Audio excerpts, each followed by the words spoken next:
Eddie, happy Breeders' Cup Day. Hey, Chris, how you doing, buddy? I am fantastic. I had a really solid day today. How was your day? As far as notebook picks were concerned, we had a bunch of seconds and thirds. We did have a nice had a nice win with Mediate, but you know, uh, PaceSheets was on fire. Hit the early pick three, and incorporating PaceSheets with some of my plays, I ended up having a profitable day. So turned out to be a nice day.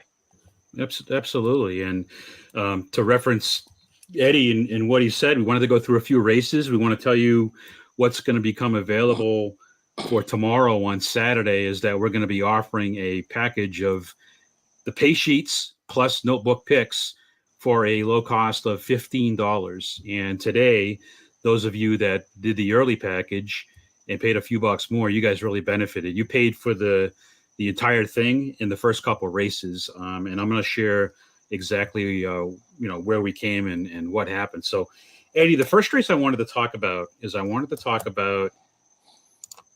race number 1, which was an optional claimer. So before we get into all the stakes races, and some of this stuff is not as obvious maybe as when you're looking at some of these things. And of course, my pen is not working, but so when you look at this race, a couple things I wanted to point out. First thing is we know going into the corner with the corner horse, the 6 looked really good. And we also know that, and I think the favorite in this race, I'd have to go back and look at it. I'm almost positive the 8 was the favorite. But what I wanted to call out here is when you look at the race, it kind of showed me that it was going to be, it looks like 6, 8, 9, and I guess 4 was the presser. And there's a couple things I wanted to show on this. And the first thing is I wanted to share that B-Doc he was the top gap horse, even though he didn't go off as the favorite. And actually, I think that was a gift at the price he went off at. The other thing I want to call out too, because the exact order, this, if you remember, this was a dead heat. Yes. I got lucky because I singled the 6 myself, and the 4 horse looked like he might have beat him right at the thing, but it ended up being a dead heat. So I got lucky there. But one thing I want to share about the 4, and something that we've talked about on here, is when you look at the 4, remember I added that sire information and Candy pedigree. Ride. You know how I love Candy Ride horses. You like your Candy Ride, and Candy Ride came in second. But I also want to call out that, and you got to look at a lot of the pedigree of some of these horses because they're all quality. But just so everybody knows, the pedigree rank on distance and surface, the 4 was actually the top pedigree horse in that entire field when it came to the sire and the dam and everything. So I thought that was a little interesting on that front. No, excuse me, no question whatsoever about that. One of the things that I also want to point out, me being me and being my deputy minister guy as well, is while Gormley is not directly related to deputy minister, it does have like a cousin lineage to deputy minister as well. So I wish I had. I was ready and prepared for the first couple of races today, because I think I would have had that exacted that paid pretty handsomely with the dead heat. But kudos to you and to the first 3 races, because you nailed them all. So and then the one I really want to talk about is I want to talk about the next race. So you know what the glow means up top, right, Eddie? Yes, of course. Well, this was a pace play. So again, this isn't just a computer. There's a little bit of manual stuff that happens here. So after the scratches actually came through, the 7 was a pace play, and the 7 actually, and I can tell you from the bottom here, the 7 actually had an advantage on speed points. So, and the graphic here calls it out perfectly. The 7 had the best early speed, very competitive on the front with, total pace as well. 7. The other one you'd probably consider here would be the 6. And guess what? It came out 7-6 2. I just like the 7 based on the fact that it had a pace advantage. I actually singled that horse, and I got lucky, and it ended up being again 7-6-2 there on that front. The third race, again, we've got another pace play, and everybody that purchased this is the same exact PDF, so there's no it's not. It's just the data that went out that everybody had access to. So I went at the 11 here. This race here looked. The thing I was concerned about the 11. The 11 was really bet down. I didn't know if it looked like it was like an even money play, especially where you had quite a group in here of other horses. So 11 looked pretty good. I had the race 11 as a single with the 6 just because I was looking at that back speed, and the race actually came back out 11. It was 11-1-10, which again makes sense. But I singled the 11, and I actually hit this one here. This was a pretty nice pick 3 with having that 7 in the middle there at high odds. Well, Chris, if you go back to the second race, that 7 horse was out of Frosted, who, me being me, Frosted is out of the deputy minister lineage. He's out of Fast Cookie, who's directly out of the daughter or the son of deputy minister. So I like that horse quite a bit myself, and we got a nice price on that one. But kudos to you and kudos to PaceSheets for hitting the early pick 3 for sure. Yeah, no doubt. And there was a couple other ones, Eddie, I wanted to just call out. Is the 5th race was another one. This was another price horse that I really liked a lot. Now, the horse's morning line here, the next was 15-1. We didn't get anywhere close to that. It was around, I think it was around 4 to 5 to 1. It got bet down pretty good. It got bet down pretty good. So I like to think that was the PaceSheets in action. But the reason I went with the 2 here is over the 1 is I just didn't know, you did have a fast pace. So, I mean, the 1 looked good, had good total pace, nothing wrong with it. But I just like the 2-1 spot there and the way it looked. And actually the way this one actually came out at the end. And I don't know what the 9 was, because I don't have the PPs in front of me, but the 5th race actually was 2-4. So actually the 4 was the one that came out. So I got lucky there. But I took a shot on the price horse, but I was thinking I was going to get 10 to 12 to 1. But that was the horse I took an attorney to. So I got pretty fortunate. Yeah. The 2 built my bankroll for the day. I really liked the 2.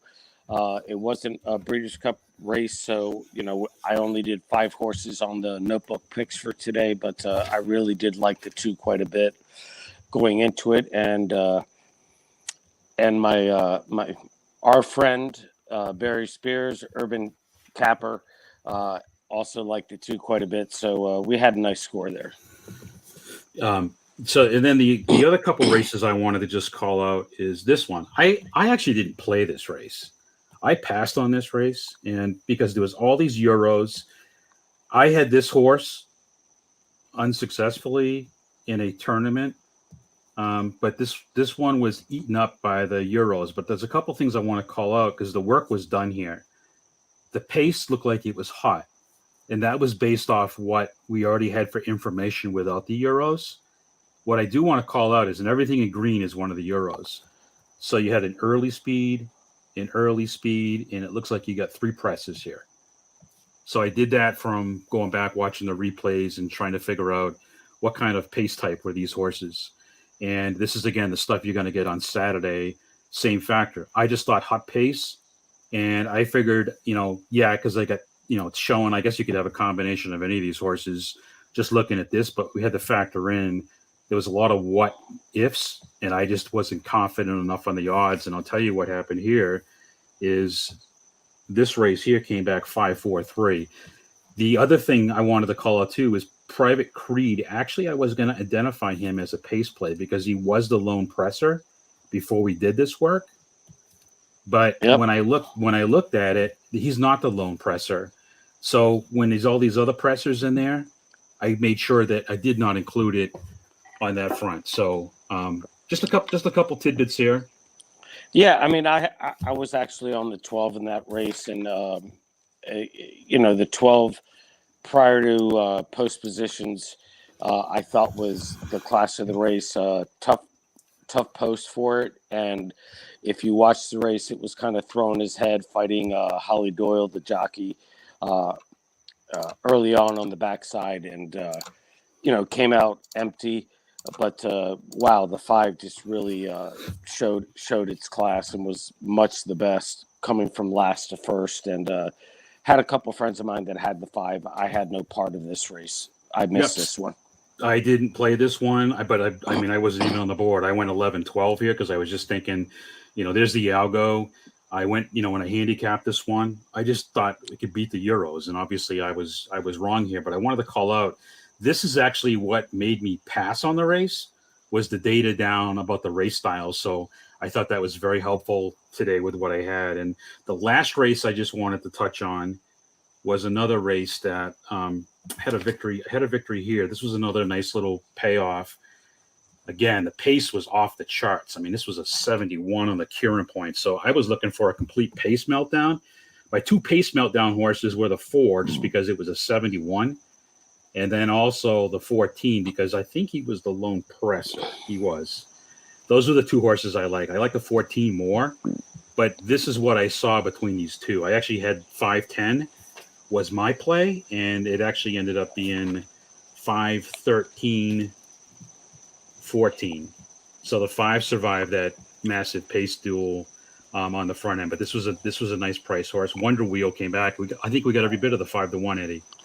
Yeah, we did. I mean, for me, this was kind of a saving grace race because after a late scratch, I included the 5, and I said this horse is dangerous and definitely has a shot to win. And incredibly happy for the connections for my friend Tyler Gaffleone to get this horse up. A lot of people said that I believe he won the Alcibiades a few weeks back, and many people said that race came back a little slow, but obviously proved its mettle. Really good horse, and again, just incredibly happy for them, and kind of happy for me that kind of got me out a little bit. Yep. Eddie, was there anything else you wanted to cover from today's card before we talk about the package and what we've got up there on the website? No, I got a race that I want to talk about for tomorrow that we talked about on the pod earlier yesterday. Okay. I think there's some really good credible value to it, and for the people that did purchase it, what we put out earlier today and in the past few days, you definitely had to have made some money because we gave you some nice winners. Yeah, absolutely. And it's hard to find prices sometimes with all the chalk. It was a really nice day. I mean, I'm gonna be honest with you. I had a really nice day, and I know out of the horse tourneys I played, and I'll give a little plug to horse tourneys. I'm actually wearing the shirt right now, but played in a contest today. I think with 840 people, and I finished 10th. And unfortunately, the 2 chalksters I took at the end, neither one of them came in, and I had a lot of confidence with them. I probably would have finished a little bit better and won a little bit more. But just so you know, I'm using the same exact data that I shared, nothing different. And I just want to make sure everybody knows that. So before we talk anything about tomorrow, Eddie, I just wanted to call out on the website that on Saturday we have a Breeders' Cup package available. PaceSheets and the notebook picks. You get both files, and it's going to help you. The other thing I want to call, so it's $15, and I want to call out the other thing. So tomorrow morning, and the races start early. The races start at 10:30 Eastern, 9:30 Kentucky time, and I guess that would be 7:30 West Coast time. So if you're on the West Coast, you better get up pretty early tomorrow and get a good night's sleep. But I'm going to have to be up early, and what I'm going to do is when the changes come out, I am going to update the sheet, do the same exact thing I did today, make sure that it's showing accurate data with what we have for fields today on Saturday. And then the other piece of it is I'm going to identify any pace plays that are on there by a glowing circle. And then the last thing I'm going to do is I'm going to go through and pick out those gap horses again, the ones that have a significant advantage over the rest of the field. So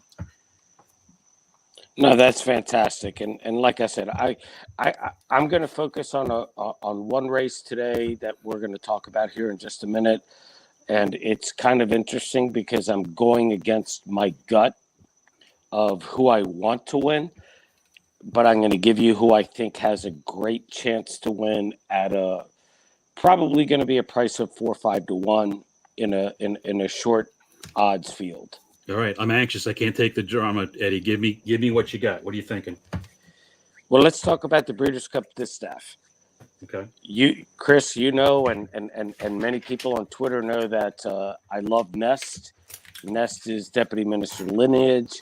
I thought that Nest would have a shot running against Flightline and the boys in the Classic.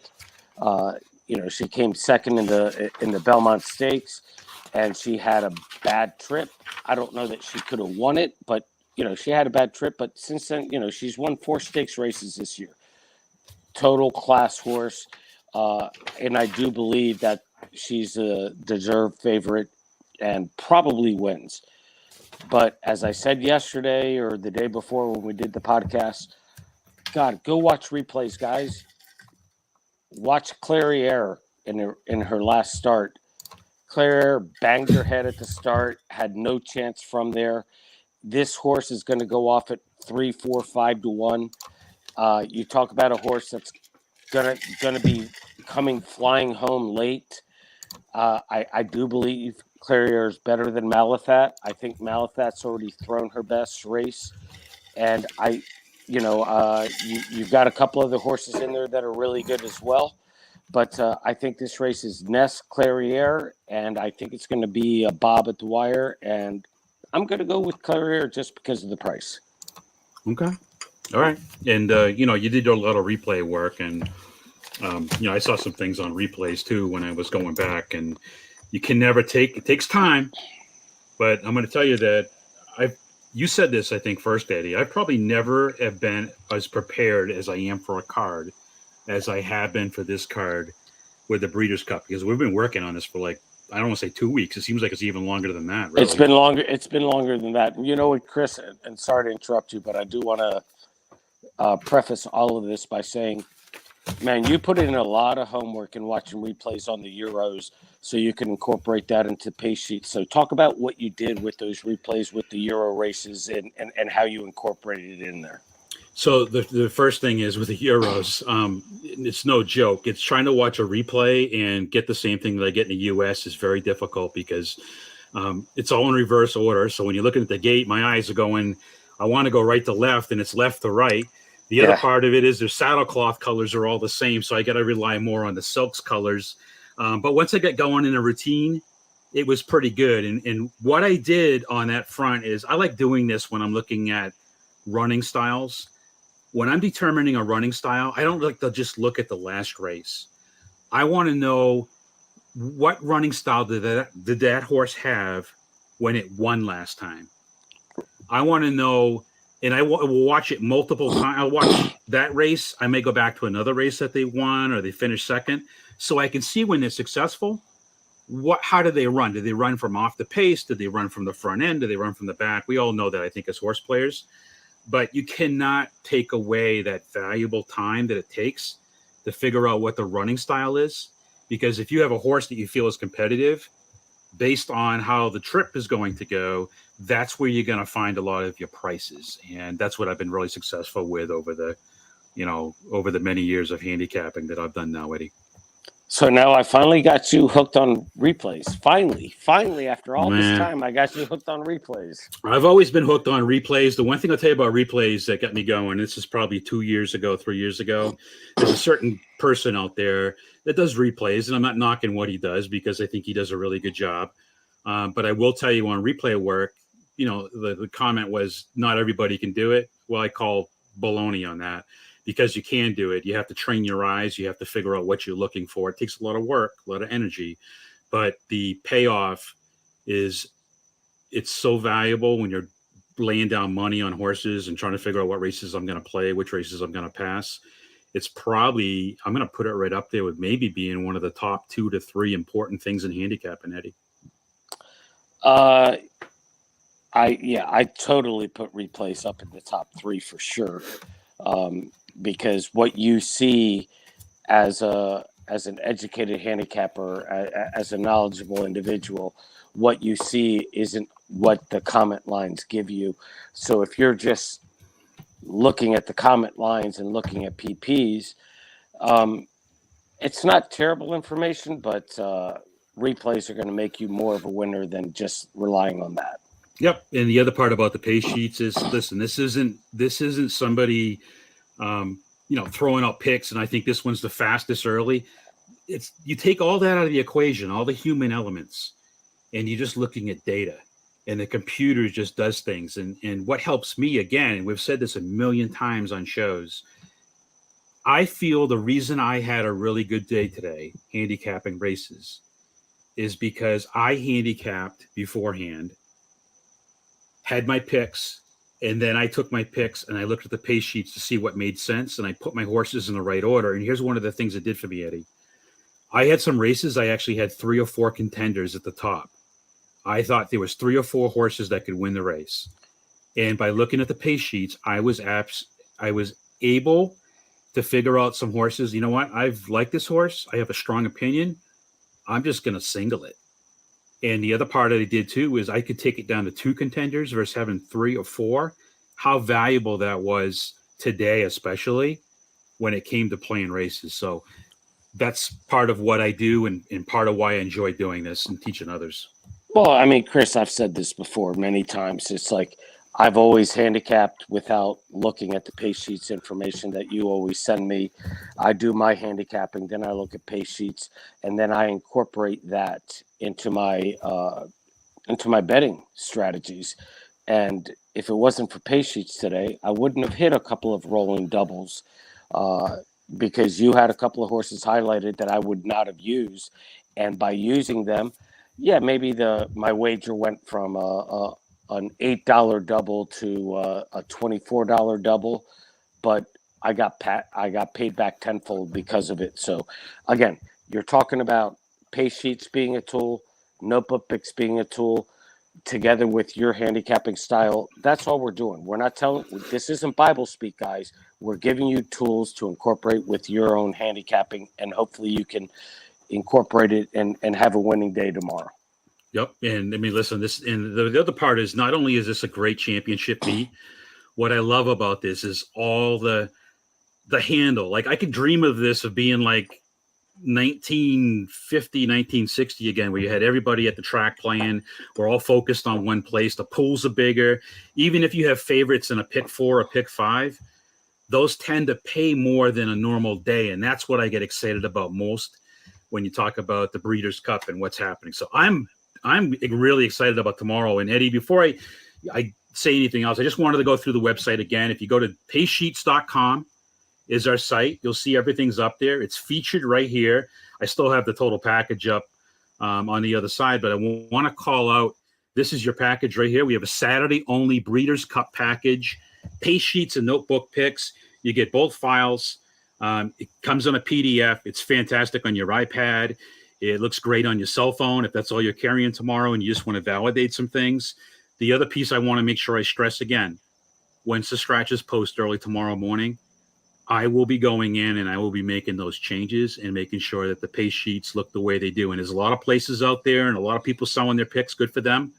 But I'm telling you, we are one of the few that are actually giving you, I guess what I would say, I don't want to say live data, because I guess a scratch could happen right before the gate.